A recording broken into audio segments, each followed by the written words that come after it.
Olá, meus queridos, sejam bem-vindos aqui ao Café de Esperança. Hoje eu gostaria de falar aqui com vocês sobre a questão do amor próprio. Muita gente às vezes me pergunta quais os sinais de que eu adquiri amor próprio.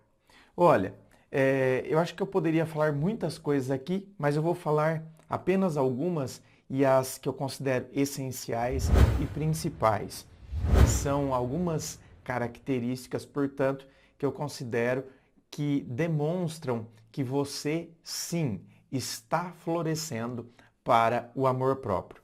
Bom, a primeira característica, que é a essencial, e dela vão emanar as outras características, você adquiriu o amor próprio quando você se ama. Ah, André, mas isso é óbvio. É óbvio, mas quando você olha para você mesmo, eu gostaria que você fizesse essa pergunta. Você se ama?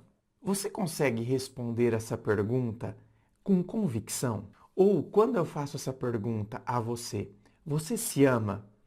Você dá aquela titubeada, ou seja, você hesita. Não, me amo. Quais são as ressalvas? Quando eu faço essa pergunta, você se ama?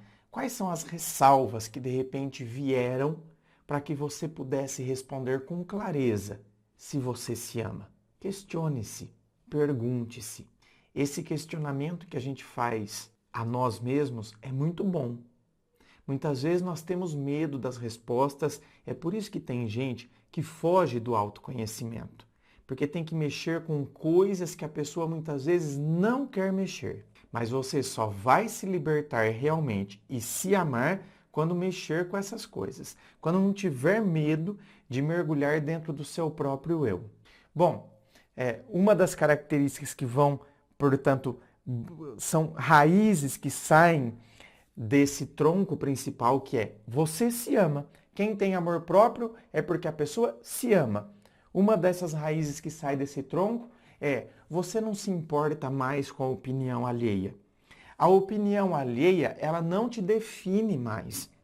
Uma coisa é você ouvir o que as pessoas estão te dizendo. E isso é bom.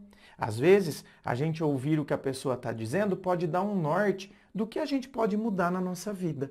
E tem determinadas coisas porque você achou que você estava fazendo determinada coisa e estava legal. E as pessoas não estão interpretando aquilo como algo legal. Então, de repente, eu posso fazer sim alguns reajustes a partir da opinião alheia. E isso é muito bem-vindo. E isso significa que eu sou uma pessoa que eu estou aberto a ouvir o que as pessoas têm a dizer. Ok. Agora, entre eu ouvir o que as pessoas têm a dizer e eu ser refém do que elas estão dizendo, tem uma grande diferença. E a pessoa que se ama, a pessoa que aprendeu a ter amor próprio, ela para de se tornar refém do que o outro está dizendo. Ela para de querer se tornar aquilo que ela acredita que o outro vai gostar que ela seja. Ela começa a ser quem ela é. Ela se entende, ela se percebe e ela se mostra como de fato ela é e não como ela acha que o outro gostaria que ela fosse. Eu conheço uma pessoa, tá? Não vou nem falar se é amigo, se é colega, se é só um conhecido, vou dizer, conheço uma pessoa, um cara, que ele é gay. E quando ele vai conversar com alguém, quando ele está entre nós, que somos gays e tal, ok, ele se manifesta normalmente. Mas quando ele está diante de outras pessoas, ou às vezes quando eu o vejo andando na rua, ele parece um robô. Parece que ele muda o jeito de andar, fica mais duro e tal. Porque a impressão que eu tenho, eu nunca, justamente por eu não ter tanto contato com ele, é óbvio que eu não tenho liberdade para chegar e falar essas coisas para ele. Esta é a minha percepção, não estou dizendo que de fato é isso que acontece. É a minha percepção. Talvez, de acordo com a minha percepção, ele seja uma pessoa que ele fique pensando no que os outros vão pensar sobre ele. Então, talvez ele tenha o autopreconceito. Então, por exemplo, as pessoas falam, porque aquele ali está requebrando, então ele fica duro, parece um robozinho andando. Porque eu não posso demonstrar trejeitos, eu não posso andar me requebrando, porque a sociedade me recrimina. Então eu tenho que me mostrar ao outro como eu acredito que o outro quer que eu seja. Eu não posso ser quem eu sou. Eu não posso fazer determinada brincadeira. Eu não posso ser livre. Eu tenho que estar constantemente pisando em ovos, me recriminando. Né? É como se eu fosse o meu próprio censurador. Eu fico aqui me censurando, dando choquinhos em mim para que eu fique enquadrado dentro daquilo que eu acredito que os outros querem que eu seja. E eu deixo de ser eu. Isso eu estou dando um exemplo a partir de uma questão de sexualidade. Mas isso aqui é óbvio, né? Assim, só os homossexuais sofressem isso. Os heterossexuais, a sociedade, o ser humano sofre com essas imposições de eu tentar ser aquilo que eu acho que o outro gostaria que eu fosse. E aí eu acabo deixando de ser eu. Perco a minha naturalidade, perco a minha espontaneidade e, consequentemente, perco a possibilidade de eu me amar e de eu ser verdadeiramente feliz.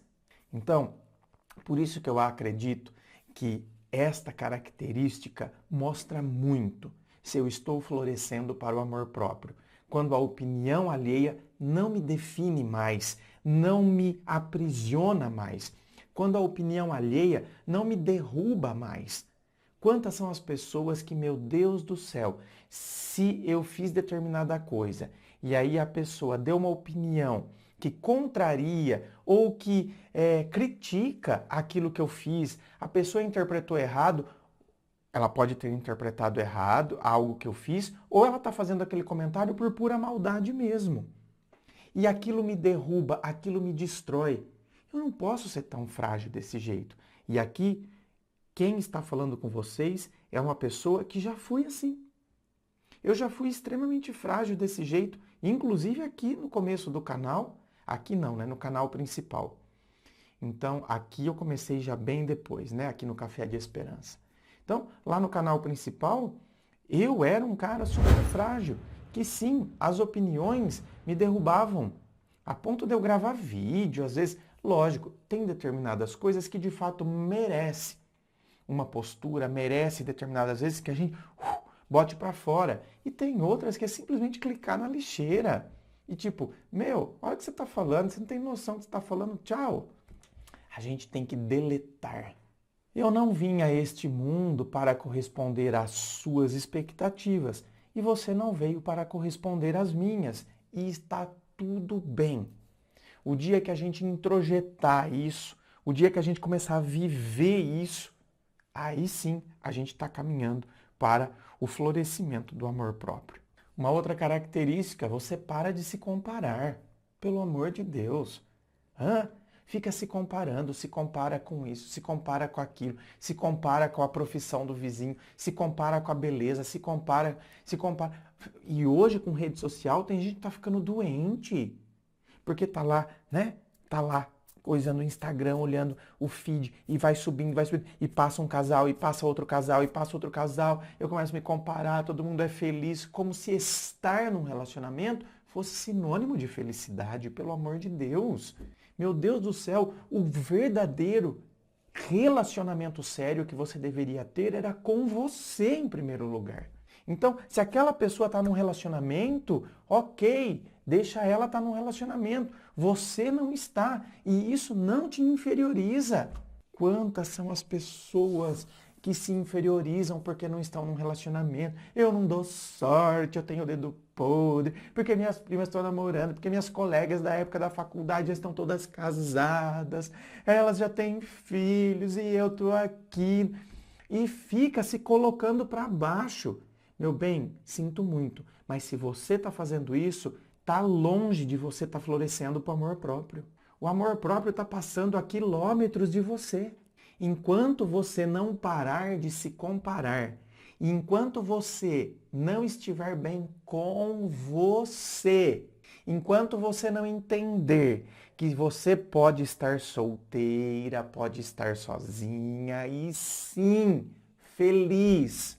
Se você associa felicidade ao fato de estar com alguém, sinto muito, mas o amor próprio passa longe de você. Ah, André, mas é gostoso estar com alguém. Opa! Sim, eu posso gostar de estar com alguém. Eu posso gostar de estar num relacionamento. Ah, André, eu gosto de estar num relacionamento, sabe? Eu gosto de ter alguém para eu dividir minhas coisas, dividir o meu dia a dia, sabe? Eu gosto disso, eu gosto de ter alguém. Ok, e não tem problema algum. O fato de você gostar de ter alguém não faz com que você esteja longe do amor próprio. A questão aqui é quando eu enxergo no outro uma necessidade. Sem ter alguém é impossível eu ser feliz. Quando eu me vejo sozinho, eu me sinto infeliz, amargurada. E aí parece que então eu estou sempre numa busca, eu preciso ter alguém. É esse estado de espírito que me afasta do amor próprio. Não é o fato de eu gostar de estar com alguém. Quando você tem o amor próprio, você para de se comparar e você, na verdade, começa a usar você mesmo como critério de comparação. Então, você para de se comparar com o seu vizinho que conquistou aquilo, você olha tendo como critério de medida a sua própria história. Então, quem eu sou hoje, quem eu fui ontem. Qual foi o meu progresso de ontem para hoje? Se não houve progresso, por que não houve? Então, eu passo a analisar a minha própria história, ao invés de ficar me comparando com os outros, porque eles têm um caminhar que são próprio deles. Então, eles têm um caminhar que é próprio deles. Este caminhar é próprio deles. Entenda isso. E eu tenho um caminhar que é próprio meu. E se algo deu errado, então eu tenho que rever o meu caminhar. Claro, eu posso me inspirar em alguém. Eu posso me inspirar numa história de sucesso? Posso. Então eu posso usar as outras histórias como inspiração, para que eu possa inclusive rever o meu caminho. Eu posso olhar como o outro caminhou e de repente eu posso tentar então pegar aqueles passos que ele deu e o caminho que ele traçou e colocar aqui dentro dos meus próprios passos, celebrando os meus passos e entendendo que ele tem um jeito de caminhar que é próprio e eu tenho o meu. Então eu começo a celebrar quem eu sou a partir da minha própria história. E o dia que você fizer isso, provavelmente você vai chegar à conclusão de que hoje você é uma pessoa muito melhor do que você foi ontem. Portanto, esses são alguns pequenos lampejos, né, de características de que você está no caminho do amor próprio. Por que eu digo está no caminho? Porque é sempre um caminho. Não pensem que eu, então, aqui já cheguei na reta final. Eu também estou no caminho. Todos nós estamos no caminho. O caminho é contínuo e constante. E eu vou te dizer uma coisa: ele não tem fim. Enquanto estivermos vivos e conscientes, a gente vai estar sempre podendo crescer, né? Amadurecer, florescer nesta árvore do amor próprio. Lembrando a você que aqui embaixo na descrição do vídeo tem as informações da gravação privada, que é a análise sigilosa que eu vou fazer aí do seu caso, da sua história, compartilhada somente com você, sem fila de espera. Tem também as informações dos meus livros, Dor de Amor Tem Jeito, Teu Amor Próprio Te Salvou, que vão te auxiliar neste processo do autoconhecimento. Se você não é inscrito ainda, se inscreva. Se você curtiu, dá o seu joinha, compartilhe com seus amigos. Muito obrigado, um beijo e até!